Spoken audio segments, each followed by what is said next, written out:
네, 모두들 반갑습니다. 반갑습니다. 반갑습니다. 네, 네, 반갑습니다. 지금 이 자리는요, 대한민국의 대마를 대표하는 사람들 이 자리입니다. 한국의료대마운동본부의 강성석 대표님 모셨고요. 국민대학교 테크노 디자인 전문대학원 농업서비스 디자인분과 조만수 교수님 모셨습니다. 네, 안녕하세요. 래퍼 빌 스택스님 모셨습니다. 네, 안녕하세요. 반갑습니다. 빌스텍스입니다. 네, 그리고 저는 햄프리의 이수범 대표입니다. 반갑습니다. 자유롭게 이 대마에 대해서 오늘 얘기해 보려고 해요. 그래서 각자의 분야에서 어떠한 일들을 일단 하고 계신지. 저는 한국의료대마운동본부의 강성석 대표이고요. 저희 같은 경우에는 그 2017년이죠. 2017년부터 한국에서는 이제 사실 뭐 한국이 뭐 의료 선진국이라고 하지만 쉽사리 접근하지 못한 분야가 있습니다. 그게 바로 이제 대마인데요. 해외에서는 이제 대마가 필요한 이제 환자들, 이제 환자 가족이 있는데 뭐 다른 나라에서만 그 병이 있고 한국에서는 어느 병이 없을 수가 없잖아요. 근데 그 중에서도 이제 대마가 도움이 되는 병이 뭐 수백 가지가 있지만 그 중에서도 이제 가장 좀 시급하고 거의 대체 불가능할 정도로 필요한 환자들이 있었습니다. 그래가지고 2017년에 그 뇌전증 중에서도 이제 난치성 뇌전증의 환자와 환자 가족분들과 함께 국회로 가서 다른 선진국들에서는 이런 난치성 뇌전증에 대마를 처방하는데 왜 한국은 대마를 처방하지 않느냐라는 질문을 이제 국회와 이제 사회에 던졌죠. 그때 당시에서는 뭐 일주일이 아니라 거의 매일매일 언론 인터뷰를 했고요. 그래서 결과적으로는 어느 병이 우선이 진시되고 어느 병은 뭐 중요하지 않다라는 것은 좀 그것도 사실 웃기지만 최소한 난치성 소아 뇌전증 그러니까 아이들이죠. 아이들한테는 우선적으로 좀 대마 성분을 공급해야 되지 않겠느냐라는 그런 합의에 도달이 돼가지고 이제 국회에서 이제 뭐 많은 분들보다는 먼저 난치성 소아 뇌전증 환자에게 처방을 받게 하는 활동을 시작했습니다. 그래서 뭐 벌써 올해로 횟수로 8년째 일을 하고 있습니다. 네, 사실 이 아이들 딱 했을 때 처음 듣는 사람들은 뭐 아이들한테 대마를? 보통 그렇잖아요. 그렇죠. 근데 그런 부분들은 저희가 어떻게 설명을 할 수 있을까요? 그러니까 말씀하신 것 같이 한국에서 이제 대마 하면 뜬금없이 대마랑 전혀 상관없는 미국의 캥싱턴 스트리트라는 게 있거든요. 그러니까 이게 갑자기 대마 관련해서 전혀 대마랑 상관없는 그 보도 자료 화면으로 메이저 언론사에서 대마가 위험하다 하면서 자료 화면으로 나온 거는 미국의 그 좀비 마약 좀비 스트리트 나오는데 펜타닐 같은 거. 예, 주사기랑 같이. 그래가지고 막 그 주사기 넓어져 있고 사람들이 좀비처럼 걷고 있으니까 대마법이 되면 이 좀비 거리에 좀비 마약을 먹은 사람들처럼 될 수 있다라고 하고 있는데 사실상 한국은 지난 8년 동안 이미 대마를 처방하고 있고요. 대마를 처방받고 있는 환자들은 그런 좀비 같은 사람들이 아니라 2살부터 2살 이상 되는 어린 아이들만 처방이 되고 있고요. 사실 이게 발작이 심해지면 아이가 갑자기 죽을 수가 있거든요. 그런 아이들이 죽지 않고 이제는 다 초등학교에 입학하고 중학교에 입학하는 된 거죠. 그러니까 한국에 사실 대마 처방받는 환자 가족들은 대부분 다 어린 아이들이고 그 아이들은 대마 때문에 발작이 나아지고 발작을 컨트롤했기 때문에 이제는 정상적으로 초등학교에 들어가고 중학교에 들어가는 거지 대마성분 의약품으로 문제가 발생한 적도 없고요.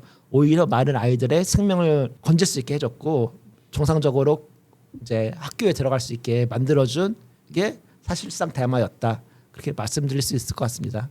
그러면 지금 현재 대한민국의 이 대마 관련 법, 의료용 대마 이것은 지금 어디까지 진행된 수준이죠? 우리 뭐 조선시대 말기 때 한국은 세국 정책을 펼치지 않았습니까? 근데 세국 정책을 펼쳤는데 주위 나라들은 다 이제 문호를 개방하고 뭐 해외의 선진국들의 뭐 산업혁명을 한 그런 발전된 문물이나 뭐 그런 게 들어올 수 있지 않았습니까? 그리고 그때 당시에 들어온 게 사실 커피 같은 거였어요. 불과 한 7년 전, 8년 전만 하더라도 대마 하면 뭐 유럽의 네덜란드에 가거나 미국의 뭐 어느 주에 가거나 뭐 캐나다에까지에서만 대마가 좀 일부 합법된 걸로 돼 있지만 지금은 뭐 이제는 뭐 유엔에 가입돼 있는 국가들은 하나씩 둘씩 독일도 그렇고 그러니까 이제는 유엔에 있는 가입된 나라라면 최소한의 이런 의료 시스템이 갖춰져 있는 나라라면 대마를 환자 가족한테 처방하거나 아니면 뭐 굳이 처방이라는 거 없이 CBD 같은 경우에는 우리 뭐 비타민 먹듯이 주위의 모든 나라 주위에 뭐 일본이나 뭐 태국이나 괌이나 주위 나라에 다 풀린 상황이기 때문에 한국도 준비를 제대로 하고 있는데 이거를 모르겠어요. 지금 뭐 무슨 시기를 조율할 게 아니라 한국이 지금 자칫하면 해외에 나가면 법할 수 있는데 뭐 해외 여행을 막을 수도 없고 좀 거의 그런 수준까지 온 거 아닌가라는 말을 사실 조금 전에 그 얘기를 나누다 왔습니다. 사실 대마에 있어서는 특히 의료용 대마에 있어서는 대한민국이 아직 후진국이죠. 그 부분뿐이 아니라 많은 부분이 후진국이긴 한데 네. 뭐 인식에 대한 것들 특히 사람들이 마약에 대해서 잘 몰라요. 그게 사실은 물론 맞아요. 알아서 좋을 게 없다라고 생각을 하고 뭐 그렇게 생각할 수도 있지만 사실은 뭔가를 지키고 잘 하려면 알아야 되거든요. 맞아요. 그거는 마찬가지. 만약에 마약이 싫으면 마약에 대해서 잘 알아야 돼요. 그리고 그거를 특히 마약을 지켜주는 분들, 뭐 검찰청이 됐든 식약처가 됐든 뭐 외교부에 누가 됐든 이런 분들이 이 실상을 정확히 알아야 이게 제어도 되고 컨트롤도 되고 또 글로벌 시대에 우리나라가 다른 나라한테 무시받지 않고 비슷한 레벨로 진행할 수 있게 되는데 문제는 우리나라 사람들 자체가 뭐 소위 얘기하는 뭐 꼰대력 뭐 이런 식으로 하는 그런 걸 훨씬 벗어난 것처럼 마약이다 하면 안 좋은 거라는 생각을 당연히 갖고 있는 건데 그 마약을 그냥 무조건 안 좋다 경험이 없으니까라고 생각을 그렇게 하시는 게 사실은 좀 문제예요. 근데 사실은 우리 생활에 이미 마약성 여러 가지 소비재들이 소용되고 있거든요. 뭐 아주 심각한 예를 보면은 뭐 우리가 예를 들어서 수술할 때 마약성 진통제나 이런 거 없이 할 수 있어요? 수면 내시경 마약성 그런 포로폴 같은 거 없이 할 수 있어요? 없죠. 그 다음에 우리 커피 얘 마약이에요. 카페인 들어가 있으면 얘 마약인데 국가가 허용한 거죠. 담배 마약입니다. 마약이죠. 네, 그렇지만 뭐예요? 국가가 허용했어요. 술 마약이에요. 마약이죠. 그런데 국가가 허용했어요. 그러면은 대마 뭐예요? 마약이죠. 예? 허용이 안 된 거지. 예.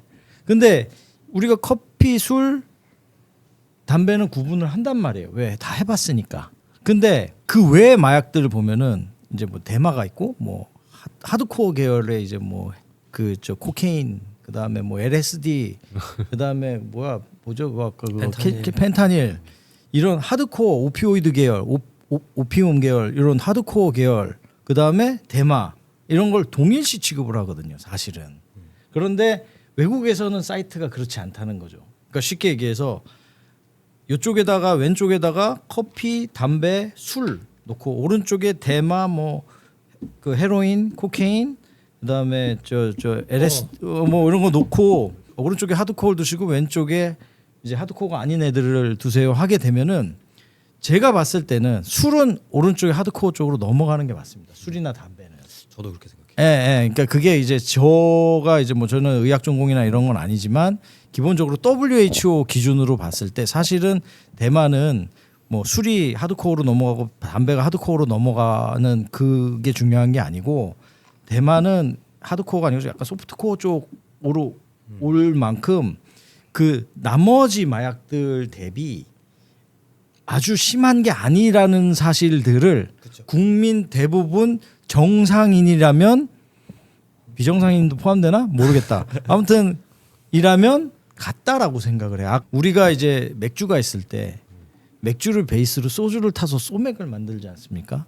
이런 뭔가 바디감이 있는 애가 이 다른 마약들보다 이 어떤 물체나 형태를 구현하고 있는 게 대마밖에 없어요. 그러니까 예를 들어서 합성 대마나 진짜 어디서 막 그 사망에 이르기까지 하는 대마들이 이 일반 화학 케미컬 계열로 막 드셔가지고 그런 문제가 되기도 하지만 이거를 오락용으로 즐길 때도 보면은 좀 하드코어하게 즐기시는 분들을 외국 사례에서 보면 대마라는 그 바디가 있을 거 아니에요. 대마 꽃 형태를 주로 이제 마리화나라고 하는데 그 대마의 그 바디에다가 LSD 뿌리고 코카인 가루 만들어서 위에 뿌리고 아래에서 불로 지져가지고 극치 쪽으로 달리는 방법을 사용하거든요. 근데 일반적으로 미국 가서 정상적으로 주에서 세금을 내고 의사 처방에 의해서 진행되는 대마를 보고 또 아까 목사님이 말씀하셨던 우리나라 어린이들이 그런 제형 약의 형태를 사용하지는 않거든요. 되게 웃기잖아요. 어린이들이 뇌전증 걸려서 힘든 애한테 막 불로 밑에다가 막 구슬려 가지고 막 대마를 흡입해라 이건 아니거든요. 다 보통 정상적인 국가에서 관리되고 세금 내고 있는 대마는 뭐 패치 형태든지 아니면은 오일 형태로 혀에 드랍을 한다든지 아니면은 정 꼭 필요한 환자가 밤에도 항상성을 유지해야 되면은 좌약의 형태로 나온다든지 해서 실제 우리가 생각하는 막 담배 피듯이 대마를 핀다 막 이런 생각을 보통 하는데 그렇게 사용하고 있지 않아요. 그러니까 이런 것들을 사실은 관심이 있어야 이걸 보고 아 얘가 이런 효용이 있구나 저런 효용이 있구나 하는데 아예 그냥 사람들 선입견 자체가 일반 사람이라면 대마 하면은 대마 외 그러니까 우리가 커피, 술, 담배 외 나머지 다는 켄싱턴 아까 말씀하셨던 그렇게 생각을 하는 거예요. 그러니까 그 문제 때문에 사실은 환자나 환자 가족들이 굉장히 힘듭니다. 매번 부딪히고 그 사람들이 호도되고 왜냐하면 아프거나 건강이나 이런 것들을 위해서 사용을 하는데 그런 것들이 아 마약쟁이다.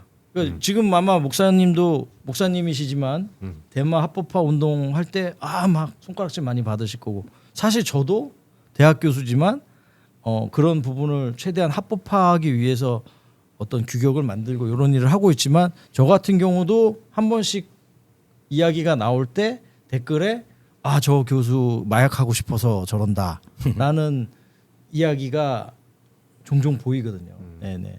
그럴 때 어떠세요? 그런 거 보면? 뭐라고 뭐 어떻게 기분이 안 좋기는 한데 아 가야 될 길이 멀다 생각이 들죠. 이거를 어떻게든 좀 합법화를 위해서 어떤 형태나 어떤 계몽 정도의 이게 좀 필요하다라는 생각이 들고 사실은 일종의 이벤트도 좀 필요하겠다라는 생각을 좀 합니다. 우리나라가 맨 처음에 그 의료용 대마 에피디올렉스라는 전문 의약품 요게 통과가 된 건데 뇌전증 어린이들한테 그거 합법화되는 과정을 목사님이 다 하셨고 저는 그 뒤에서 거의 끝날 때쯤에 참가해가지고 조금이나마 그래도 조금 도움을 드렸다라고 자부하고는 있는데 그 과정에서도 이렇게 보면은 엄청난 힘든 그런 것들이 좀 있었고 어떤 그런 이벤트 그 법이 합법화가 되게 된 이벤트가 그때 아마 크리스마스 때였나요? 무슨 네. 방송이 있었죠, 그죠? 크리스마스 때 이제 그 한겨레 신문에서 2페이지 넘게 아주 크게 보도가 되었죠. 저런 이벤트로 인해서 사람들이 이 부분한테는 필요하겠다라는 여론이 조성됐고 그거를 국회의원분 몇 분이 보시고 도와주셔서 여기까지만 딱 된 거예요. 근데 이제 사실은 뇌전증을 앓고 있는 어린이들도 불쌍하지만 우리나라의 그 수많은 파킨슨 환자들, 수많은 뇌전증 환자들 이런 분들도 사실은 어떤 루트를 통해서든 이 대마 성분을 좀 의약품으로 써야 되는 시간이 필요한데 지금 그 부분이 잘 안 되고 있어서 좀 답답하죠. 맨 처음은 다 그래요. 근데 반응이. 근데 저도 이제 사업을 하고 있지만은 확실히 제가 3년 전에 발표할 때랑 지금이랑 인식이 달라진 건 맞아요. 맞아요. 네. 그래서 정말 여기 강 대표님, 교수님 그리고 우리 빌스텍스 래퍼 이런 분들의 힘이 이게 모아져서 세상이 바뀌고 있다는 거 항상 느끼거든요. 아직 가야 할 길이 멀지만은 조금씩 바뀌고 있다는 게 너무 고무적인 것 같아요. 래퍼 빌스텍스님 안녕하십니까? 네, 안녕하십니까? 네. 저는 20 몇 년 됐을까요? 26년 차 음악 활동을 하고 있고요. 디톡스라는 앨범을 냈어요. 그 앨범이 이제 전곡이 다 대마초에 관련된 노래였고 아까 자랑을 하시라고 하셔서 그걸 맞아요. 올해 앨범상도 받았고 대마초 앨범을 내서 또 저는 대마초 브랜드를 지금 또 하고 있어요. 제 떨스데이라는 브랜드가 있고 그래서 아직 합법은 아니지만 그냥 미리 저는 브랜드로 이런 것들을 보여주고 이쁜 제품들 뭐 재밌는 것들 보여주고 재밌는 노래를 들려주면서 저는 좀 문화적으로 지금 움직이고 있어요. 네. 뭐 사회적으로 움직이시고 또 학문적으로도 움직이지만 여기는 문화적으로 움직이고 있는 사람이라고 생각해 주시면 좋을 것 같고 되게 멋지신 것 같아요. 제가 사실 감사합니다. 이제 브랜드도 좀 봐보고 그래서 말씀드리고 싶었는데 일단 첫 번째로는 이 디톡스 네. 앨범이죠. 네. 그거에 대해서 조금만 더 설명을 해주시면 되게 아이러니한 이름이에요. 디톡스를 한다고 하지만 대마초 얘기를 한다고. 그러니까 좀 아이러니한 얘기인데 제가 그렇게 했던 이유는 그때 당시에 제가 이제 흡연을 하다 걸려서 태울 수 없는 상황이었거든요. 그래서 약간 강제로 디톡스를 당하는 상황이었고 그래서 약간 그런 이름으로 해서 뭐 한 게 좀 잘 된 것 같기도 하고. 근데 아무튼 제가 그거 하면서 느낀 거는 하고 나서 느낀 거는 네네. 많이 바뀐 것 같아요. 이제는 아까 말씀하셨듯이 예전에 제가 대마초 사건이 터져가지고 그랬을 때는 막 아래 막 죽일 놈 막 너 애기도 있는 새끼가 막 욕이 한 95%였어요. 근데 지금은 다른 래퍼들이 대마초 사건이 터져도 이제 저 이후로는 이제 거의 이게 뭐 어때서 이게 무슨 뽕한 것도 아니고 뭐 대마초 갖고 뭐 이렇게 심각하게 촌스럽게 이런 분위기가 한 40% 늘더니 한 요즘 한 절반 정도는 이제 약간 대마초 관련해서는 그게 뭐 어때서 의 정도로 많이 바뀌었더라고요. 그래서 저는 잘 가고 있구나. 잘 가고 있는데 또 실상을 또 깊게 들여다 보면 아직 멀었구나도 동시에 느껴지기도 하고. 아니 저는 사실 박수를 쳐드리고 싶었던 게 어느 래퍼들도 이 대마에 대해서 제대로 말하는 사람이 지금까지 한 명도 없었거든요. 맞아요. 이 약간 우리 비스텍스 형이 한국의 스눕덕을 지향하고 있죠. 맞아요. 래퍼 중에 좀 좋아하시는 그 해외 뭐 래퍼가 누가 있을까요? 너무 많아가지고 근데 대마 관련해서. 대마 관련해서 뭐 위즈 칼리파, 스눕덕, 뭐 사이프레스 힐스 뭐 너무 많죠. 너무 많죠. 뭐 대마를 피는 아티스트가 너무 많아서 그 중에서도 같이 작업하고 싶은 마음이 있다. 뭐 이런 분. 저는 약간 누가 사이프레스 힐 그분들 형님이죠. 네. 저보다 더 용기 있는 행동을 하셨고 방송에 나가서 그냥 태우셨거든요. 라이브에서. 네. 아 진짜. 그래서 아예 방송이 영구 정지가 되긴 했는데 저는 그런 행동이 필요하다고 봐요. 그렇게 안 하면 아무도 쳐다보지 않거든요. 아무도 관심 안 가져줄 거거든요. 그렇게 안 하면. 네. 누군가는 좀 선 넘는 행동을 해서라도 여기 좀 쳐다봐줘 해야 쳐다보잖아요. 안 그래요? 그러니까 저를 이제 간단히 소개시켜서 말씀을 드리자면은 저는 지금 전반적인 대마를 합법화해서 사용할 때 사회적으로 생길 수 있는 문제들을 고민을 하고 있어요. 그러니까 합법화를 하려는 방법이 우리 목사님처럼 시민운동도 있고 그다음에 우리 비스텍스 형님처럼 이제 뭔가 좀 그 문화적인 부분도 있지만 저는 제도적으로 푸는 게 맞다라는 생각을 하고 그 부분으로 움직이고 있습니다. 그래서 미국에 어떤 식으로 합법화가 됐는지 그다음에 물론 주만 합법화가 되긴 했지만 지금 세계적으로 어떤 식으로 합법화가 됐는지 최근에 일본도 일부 성분이 합법화가 됐거든요. 그래서 일단 그런 게 한국에 들어왔을 때 그럼 의료용으로 사용을 할 건데 의사들이 어떤 식으로 처방을 할 건지 농민들은 어떻게 생산을 할 건지 거기서 나오는 쓰레기는 어떻게 버릴 건지 그러면 거기에서 뭐 관공서에서 뭐 경찰이 출동을 할 건지 보건소가 출동을 할 건지 뭐 이런 여러 가지 것들에 대한 규제나 이런 부분들을 계속 설계하고요. 그걸 하게 된 이유가 원래 제 전공이 약간 서비스 디자인 쪽이 약간 비즈니스 디자인이나 약간 그런 쪽이거든요.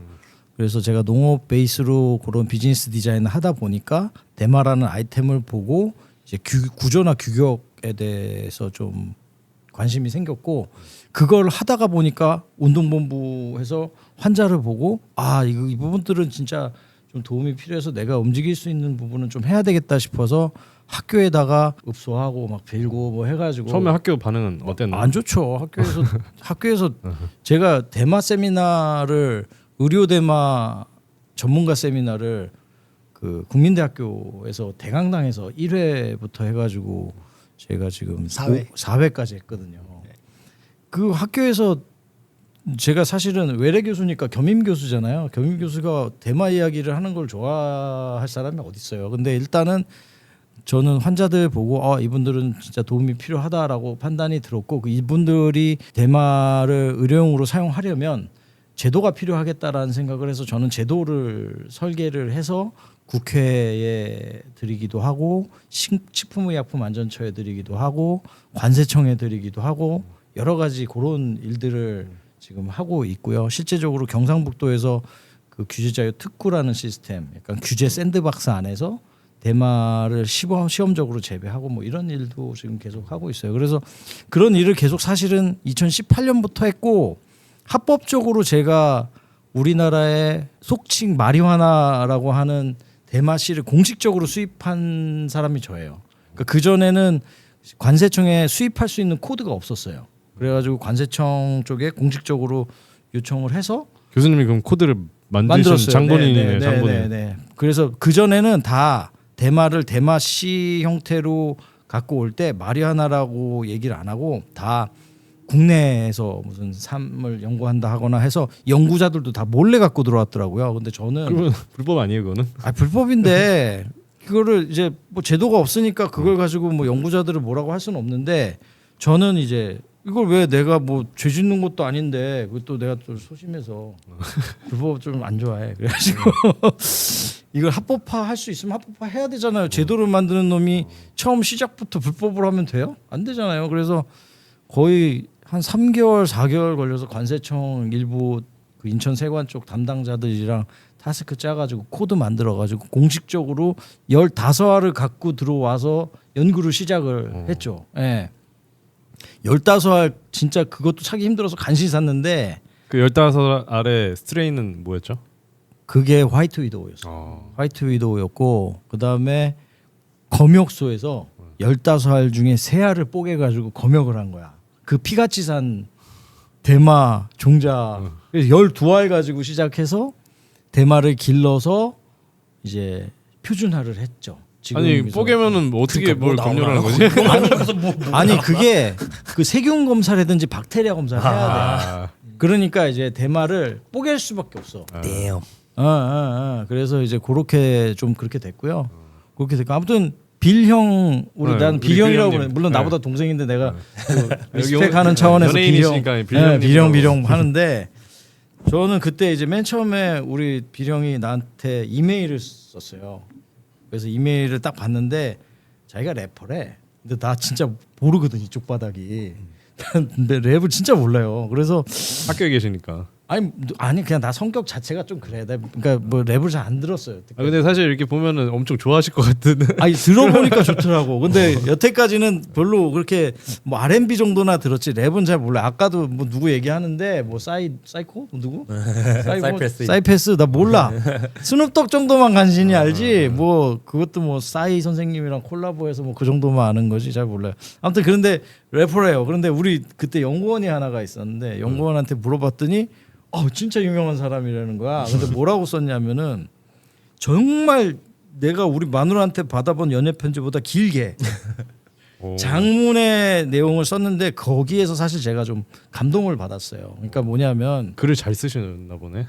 아이고 뭐 가사도 기가 막히게 필력이 쓰는데 그러겠네. 왜냐하면 이게 뭐냐면 와서 응. 교수님 연구하시는데 대마 합법화를 위해서 청소래도 하겠다는 거야. 랩스타가 와서 내가 청소래도 할 테니까 와서 연구를 도움을 할 수 있는 방법을 좀 알려주세요라고 쓴 거야. 그래서 그만큼 대마의 열정인 진심인 마음이 거죠. 진심이 있으니까는. 근데 뭐 나는 잘 모르니까 그래 청소래도 하면 되나 뭐 아무튼 아니 뭐 그때 이러셨어요.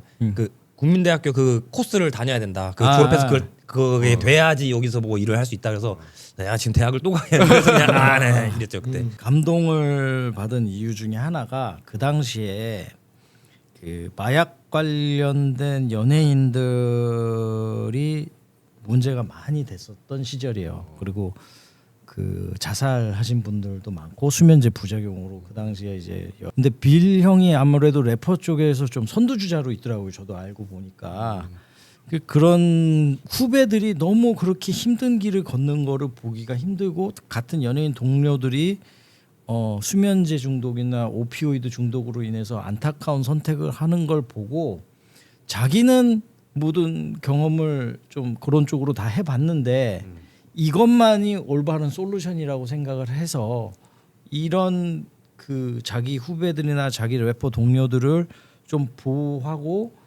이런 게 비단 래퍼들의 문제가 아니라 그 래퍼들을 그 응원하고 지지하는 팬들한테 안 좋은 영향을 미칠 수 있기 때문에 본인이 앞장서서 이거를 합법화를 긍정적으로 하고 싶다라는 생각을 하면서 저한테 와서 청소라도 하겠다라는 맞아요. 이야기를 한 거죠. 그러니까 야 그러면은 사실은 저도 맨 처음에 얼마나 무서워요. 막 그림 막 문신 쫙 있고 막 이러니까 그리고 래퍼는 내가 또 잘 모르는 상황이고 또 그런 부분이 선입견이 있었지만 뭐 만나서 얘기해보고 하니까 너무 이해가 가고 그런 부분들이 나는 괜히 환자들만 생각을 했구나. 일반인 중에서 그런 정서적인 문제나 자살 충동이나 이런 부분들이 이걸로 조절될 수 있는 부분도 있구나 해서 약간 환자 운동하고 같이 이렇게 묶어서 뭔가 같이 좀 좋은 일을 표준화하는데 조금 더 해보면은 정부도 좋고 국민도 좋고 그다음에 여러 가지 세상 사는데 세상을 조금 더 나은 세상으로 만들 수 있는 일 중에 하나겠구나라는 생각을 할 수 있게 된 거죠. 그게 벌써 우리가 한 7년 8년 전인가 그죠? 꽤 됐죠. 예. 그때 완전 극초기에 그때부터 이제 인연이 시작이 됐죠. 네. 저는 이제 의료용을 넘어서서 저는 기호용으로도 합법화해야 된다고 저는 생각을 하고 이제 제 주장을 하는 사람이라서 네. 네, 알죠. 그거까지 좀 감안을 해서 이제 얘기를 하는 게 좋을 것 같아요. 저는 의료용을 넘어서 저는 기호용까지 그렇죠. 저는 합법이 돼야 된다고 생각을 하는 사람입니다. 그래서 여기 계신 거고